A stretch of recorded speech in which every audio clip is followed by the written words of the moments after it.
Hi అండి, ఎట్లున్నారు? ఈరోజు మీకోసం స్పెషల్ డిష్ తీసుకొచ్చానండి. ఈ ఇంగ్రీడియంట్స్ చూస్తే మీకు అర్థమైపోతుంది అనుకుంటా కదా. మామిడికాయ పచ్చడి అండి. మామిడికాయ పచ్చడిలో చాలా రకాలు ఉన్నాయి. ఆవకాయ, మెంతికాయ, మాగాయ, పెసరావకాయ, ఇలా చాలా చాలా చిన్న ముక్కల పచ్చడి అని చాలా ఉన్నాయి. ఆవకాయ ఎక్కువ తింటే వేడి చేస్తుంది అనుకుంటే ఇప్పుడు నుంచి విచ్చిపోయే పచ్చడి బాగా పెట్టుకుంటే సరిపోతుంది. అదేనండి మెంతికాయ. ఇంక మొదలు పెడదామా ప్రాసెస్.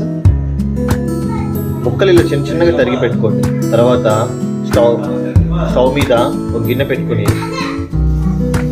వేడెక్కగానే గిన్నె 1.5 స్పూన్ మెంతులు సిమ్లో పెట్టుకుని వేయించుకోండి. మెంతులు రెడ్ కలర్లో కావాలి, లేకపోతే చేదు వచ్చేస్తుంది. మెంతులు ఎర్రగా వేయగానే మాత్రం ఎర్రగా వేగాలండి. నూనె వేయకుండా వేయించుకోండి, అది మర్చిపోవద్దు. ఇప్పుడు ఒక 6 స్పూన్ల ఆవాలు, ఇవి కూడా వేగాలండి. ఆవాలు డ్రై రోస్ట్ చేసేటప్పుడు బాగా స్మెల్ వస్తాయండి. ఆవాలు మెంతులు ఆ స్మెల్గా ఇల్లంతా గుమాయించిపోతుంది. అప్పుడే తెలిసిపోతుంది అందరికి పచ్చడి పెట్టేస్తున్నాం. ఆవాలు వేగడానికి చిప్పట్లు ఆడుతూ ఉంటాయండి. అప్పుడే పర్ఫెక్ట్ వేగిపోయినట్టు.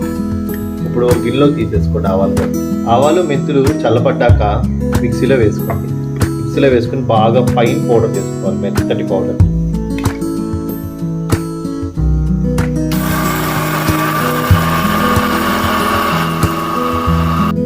పౌడర్ అయ్యాక పక్కన పెట్టుకుని అదే జార్లోకి నేను గల్లుప్పు తీసుకున్నాను. అవసరమైతే మీరు మామూలు ఉప్పు తీసుకుంటే, ఇది కూడా పౌడర్, ఫైన్ పౌడర్, మెత్తటి పౌడర్ చేసుకోవాలండి. మామూలు ఉప్పు కూడా మెత్తటి పౌడర్ చేసుకోవాలండి. ఎందుకంటే మనకి అలా మెత్తటి పౌడర్ చేసుకుంటే మనం మురుమురు అన్నదండి. లేకపోతే మామూలు ఉప్పు కూడా అప్పుడు నూనెలో కలవక సరిగ్గా, నూనెలో కదా నీళ్ళలో అయితే కలిసిపోతుంది, కానీ నూనెలో అయితే కలవడానికి కొంచెం టైం పడుతుంది. అందుకనే మనం మామూలు ఉప్పు కూడా కొంచెం మెత్తటి పౌడర్ చేసుకోవాలి. మనకు ఇప్పుడు ఉప్పు రెడీ, ఆవపిండి రెడీ, మెంతిపిండి రెడీ. ఇప్పుడు కారం కూడా ఉంది మన దగ్గర. ఇప్పుడు ఒక గ్లాస్లో ముక్కలు ఇలా తీసుకుని మీరు దేనిలో అయితే కలుపుకుంటున్నారో పచ్చడిగా ఆ ముక్కల్ని, మామిడికి చిన్న ముక్కలుగా తరిగిపెట్టిన ముక్కల్ని ఆ గిన్నెలోకి తీసుకుని, ఈ గ్లాస్ తోటి నేను కొత్తగా కలుపు తీసుకున్నా. మీరు కప్పుతోటి అయితే ఒక కప్పు కారం,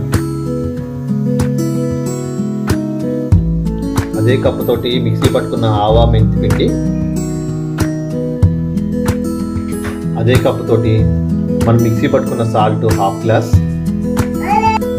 ఇప్పుడు ఆయిల్ మొత్తం ఒకసారి కలుపుకోండి. ఆయిల్ తక్కువ అయితే పోసుకోవాలి. పచ్చళ్ళకి ఆయిలే కదండి అందం. నేనేమో ఎక్కువ వాడదామంటాం, ఆవిడ తక్కువ వాడదామంటాం. కాబట్టి నేను ఎక్కువే వాడతాను ఇలా. ఎందుకు పచ్చళ్ళకి ఆయిలే అందం కాబట్టి.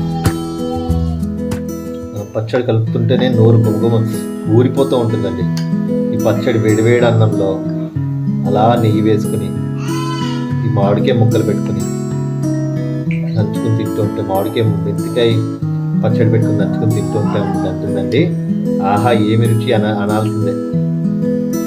ఈ వీడియో కనుక మీకు నచ్చినట్టయితే ప్లీజ్ సబ్స్క్రైబ్, షేర్, లైక్. ఇంకంతేనండి. ఉండనా మరి.